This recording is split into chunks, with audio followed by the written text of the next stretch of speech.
In 2 containers on a Fort Worth street corner and inside a big white van. All these cast iron skillets. Willie Dimes collects I got stuff. some of everything you can think of. But he couldn't think of keeping these, the 2 Purple Hearts he found at an estate sale.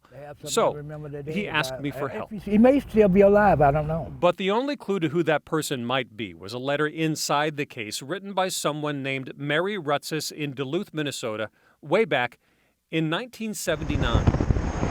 And then something really strange happened. For some reason, just thought maybe I could do something. At his house on a hill in Weatherford, Texas, Martin Branville watched our first story.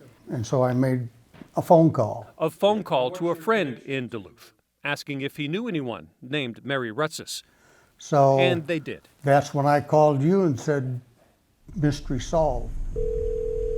And the next day, Hello. Hi, is this Mary? Yes. I had Mary Reece on the phone. Well, I'm glad we found you. We'll see if we can solve this mystery together.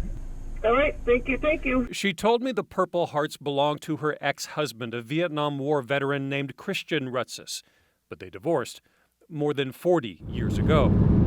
So, to solve the rest, This is Terminal 1. there was only one thing to do. Please exit the tram. A weekend trip to Minneapolis and a 2-hour road trip to a little town in western Wisconsin, where in a small tan house surrounded by 3 feet of snow, Yeah, that's my handwriting for sure. Mary Reece held her handwritten letter again. Oh, we got 4 pages? Holy smokes. And told me she'd also made a few phone calls of her own. And I said, did he have Purple Hearts?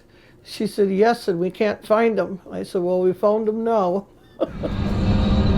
Chris Reece was still alive, 5 hours north in Duluth, near the frozen shore of Lake Superior. And that's where the Purple Hearts needed to be. What you doing, buddy? At a nursing home in a second-floor sunroom decorated especially for the occasion. There's your Purple Hearts, Chris. His sister Joanne gave him the Purple Hearts, You remember these? with a tear rolling down her face. 10 years ago, this would have meant so much to him. Yeah. Christian Reece is 73. Parkinson's and dementia have a firm grip on him now. After a lifetime of struggles with PTSD and the nightmares from what he saw and what he had to do in Vietnam.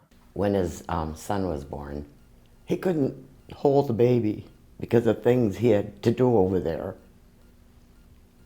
It was hard for him, and he couldn't get over it. Why do you still come visit? Because I know it can be difficult at times. Because I love him. We're brother and sister, and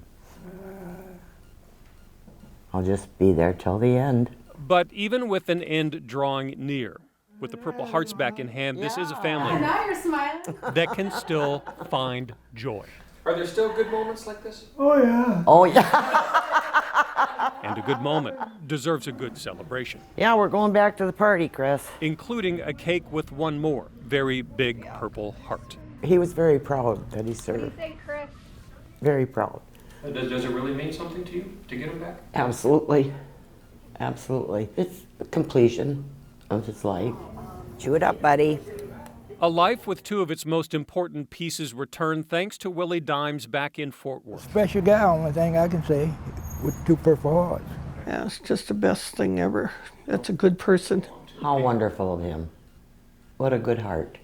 A good heart helping mend a few more on a very long journey home. In Duluth, Minnesota, I'm Kevin Reece.